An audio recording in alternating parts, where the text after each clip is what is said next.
आइए सुंदर दिन सुंदर समय के लिए हम परमेश्वर को धन्यवाद करते हैं और एक बार हमारे जीवन में अवसर दिया कि हम उसके वचनों में से हम सीखने जा रहे हैं। आइए आज के इस सुंदर वचन हमको परमेश्वर ने दिया हुआ है। भजन संहिता 34 अध्याय, उसका मेन हेडिंग है परमेश्वर की भलाई के लिए उसकी स्तुति। हम आइए इस वचनों को हम बारी बारी से पढ़ करके हम उस वचनों को सुन करके हम परमेश्वर का उस वचन के बारे में हम समझेंगे। आइए पहला वचन हम पढ़ेंगे। यदि आप मेरे इस चैनल से आशीष पा रहे हैं तो मेरे इस चैनल को सब्सक्राइब, लाइक और शेयर करें और नोटिफिकेशन बेल को ऑन कर दें ताकि अगला जो भी वीडियो आपके लिए डाला जाएगा वो सबसे पहले आप तक पहुंच सके और आप उससे आशीष प्राप्त कर सके। सबको जय मसीह। मैं हर समय यहोवा को धन्य कहा करूँगा और उसकी स्तुति निरंतर मेरे मुख से होती रहेगी। मैं यहोवा पर घमंड करूंगा, नम्र लोग यह सुनकर आनंदित होंगे। मेरे साथ यहोवा की बड़ाई करो और आओ हम मिलकर के उसके नाम की स्तुति करें। मैं यहोवा के पास गया तब उसने मेरी सुन ली और मुझे पूरी रीति से निर्भय किया। जिन्होंने उसकी ओर दृष्टि की उन्होंने ज्योति पाए और उसका मुंह कभी काला ना होने पाया। इन दिन जन ने पुकारा तब यहोवा ने सुन लिया और उसको उसकी सब कष्टों से छुड़ा लिया। यहोवा के डरवाइयों के चारों ओर उसका दूत छावनी किए हुए उनको बचाता है। परख कर देखो कि यहोवा कैसा भला है। क्या ही धन्य है वह पुरुष जो उसकी शरण लेता है। यहोवा के पवित्र लोगों उसका भय मानो, क्योंकि उसके डरवाइयों को किसी बात की घटी नहीं होती। जवान सिंहों को तो घटी होती और वे भूखे भी रह जाते, परंतु यहोवा के खोजियों को किसी भली वस्तु की घटी ना होगी। परमेश्वर की जीवित वचन है। परमेश्वर इस वचन से हम सबों को अधिक से अधिक आशीष दे। आमीन।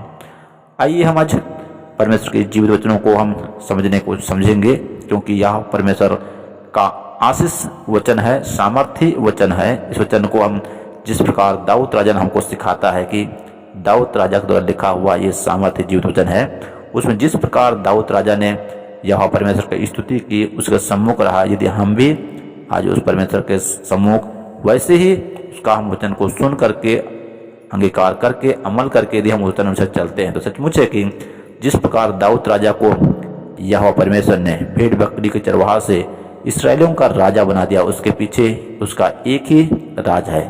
वो क्या कहता था जब भेड़ बकरी चराते समय, वहाँ पे यहाँ पे लिखा हुआ है, उसी का लिखा हुआ है भजन संहिता है, उसमें एक वचन कहता है, मैं हर समय यहोवा को धन्य कहा करूँगा और उसकी स्तुति निरंतर मेरे मुख से होती रहेगी। तो हमारे जीवन में भी हमारा यदि आदत बन गया कि हम हर समय यहोवा को धन्य कहेंगे और हमारा मुख से दूसरा बात नहीं, उसकी स्तुति ही निकलते रहना चाहिए। जिस प्रकार दाऊद राजा भेड़ बकरी चराते समय भी क्या करता था, वो बांसुरी और नरसिंगा लेकर के वो यहोवा परमेश्वर का वीणा बजाते हुए उसका स्तुति और महिमा करता था। और यहोवा परमेश्वर उसी चीज को देखता है, ना तो हमारा किसी चीज को देखता नहीं। हम किसी चीज को हम यहोवा परमेश्वर से प्रसन्न नहीं कर सकते, लेकिन जिस प्रकार दाऊद राजा ने यहोवा परमेश्वर को प्रसन्न किया उसका स्तुति करके, यदि हम भी हमारा होठों से यदि यहोवा परमेश्वर का स्तुति करेंगे और हर समय यदि हमारे जीवन में दुख हो, तकलीफ हो, मुसीबत हो, फिर भी हम यहोवा परमेश्वर को क्या करना चाहिए, धन्यवाद करना चाहिए, धन्यवाद करना चाहिए, क्योंकि वो यहोवा परमेश्वर धन्यवाद के योग्य परमेश्वर है। इसी कारण यहोवा परमेश्वर का वचन लिखा हुआ, यदि हम इसी के अनुसार यदि हम भी करते हैं तो हमारे जीवन में परमेश्वर वैसा ही दाऊद के समान आशीष देगा। क्योंकि हम यदि ऐसा करते हैं तब उसमें क्या लिखा है, आगे भी लिखा हुआ है, 3 में लिखता है, वह लिखता है, आओ हम मिलकर के उसके नाम की स्तुति करें। जिसका दाऊद राजा कहता है कि हम क्या करना चाहिए, सब मिलकर के हम क्या करना चाहिए, पूरा परिवार के साथ उस परमेश्वर का स्तुति करना चाहिए। यदि हम वैसे करेंगे तो वहां पे लिखा हुआ है, मैं यहोवा के पास गया तब उसने मेरी सुन ली और मुझे पूरी रीति से निर्भय किया। यदि हम ऐसे करते हैं, जब हम यहोवा परमेश्वर के साथ किसी विषय के लिए हम आते हैं तब वो हमारा सुन लेता है और हमें पूरी रीति से निर्भय किया। यदि हम दुख में, तकलीफ, बीमारी में हैं या किसी विशेष चीज़ों का हमको जरूरत है, यदि हम यहोवा परमेश्वर के पास जाते हैं तो उसने लिखा हुआ है पूरी रीति से निर्भय किया। इसका मतलब क्या है कि यदि हम बीमारी में जाते हैं तो यहोवा परमेश्वर से चंगाई पाकर आते हैं। यदि हमारे जीवन में कमी घटी है तो वो कमी घटी को पूरा करता है। यदि हम किसी विषय पर डरे हुए हैं, तो हमको पूरी रीति से निर्भय करता है, वो हमारा परमेश्वर है। और आगे बोलता है, जिन्होंने उसकी ओर दृष्टि की उन्होंने ज्योति पाई, उनका मुंह कभी काला नहीं होने पाया। इसका मतलब ये है कि हम यहोवा परमेश्वर के पास आते हैं किसी विषय के लिए, हम उसको दृष्टि करते, उसको देख करके आते हैं। क्यों आते हैं बोलने से, क्योंकि हमारा परमेश्वर सामर्थ्य परमेश्वर है, महान परमेश्वर है, अनुग्रह आशीष भरा परमेश्वर है, प्रार्थना का उत्तर देने वाला परमेश्वर है।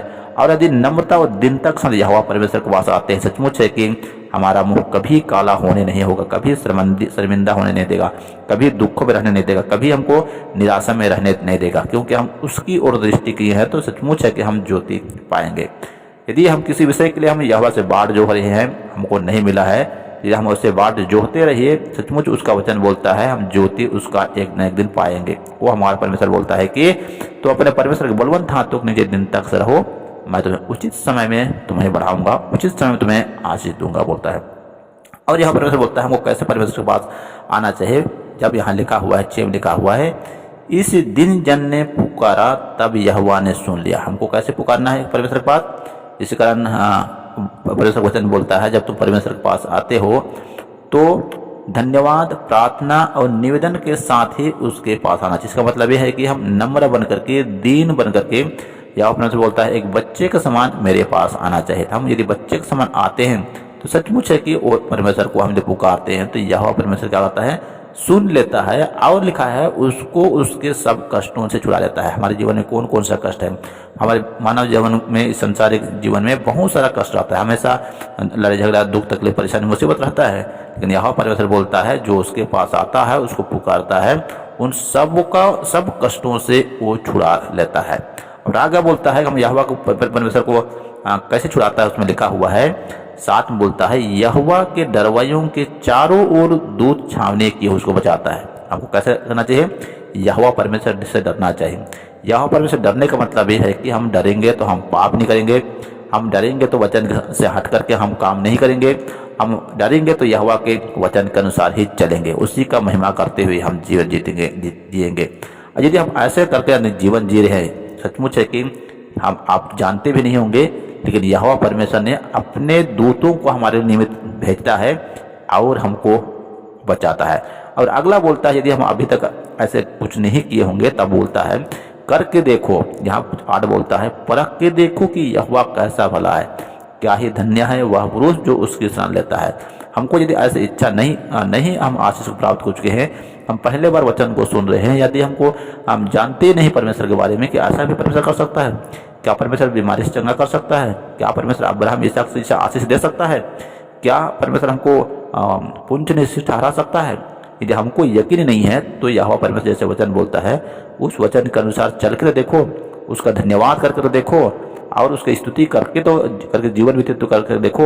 वहाँ आगे एक वचन बोलता है, यहोवा का वचन यहाँ पे लिखा हुआ है, वो बोलता है कि जवान सिंहों को तो घटी हो सकती है, वे भूखे भी रह सकते हैं, लेकिन किसको घटी नहीं होगा बोल के लिखा हुआ है, परंतु जो यहोवा के खोजियों को किसी भली वस्तु की घटी नहीं हो सकती। ये कितना अच्छा है। देखो इससे पहले यह वचन में ये लिखा हुआ है, उसको हम थोड़ा सा पढ़ लेंगे। यहोवा के पवित्र लोगों उसका भय मानो।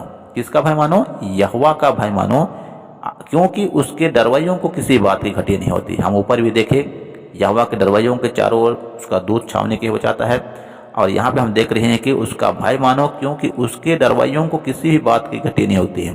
यदि आप वचन के अनुसार चल रहे हैं, पाप से दूर हैं और उसका स्तुति महिमा करते हुए जीवन व्यतीत कर रहे हैं, तो आज यदि हमारे जीवन में घटी हो सकता है, हो सकता है यहोवा का परीक्षा हमारे जीवन में है, यदि हम किसी परीक्षा से गुजर रहे हैं, किसी दुख से गुजर रहे हैं, लेकिन यहोवा परमेश्वर वचन बोलता है जवान सिंहों को घटी हो सकती है, भूखे रह सकते हैं, लेकिन यहोवा परमेश्वर के पास आने वाले लज्जित नहीं होंगे। यहोवा परमेश्वर के पास आने वालों को किसी भी भली वस्तु की कमी घटी नहीं होगी।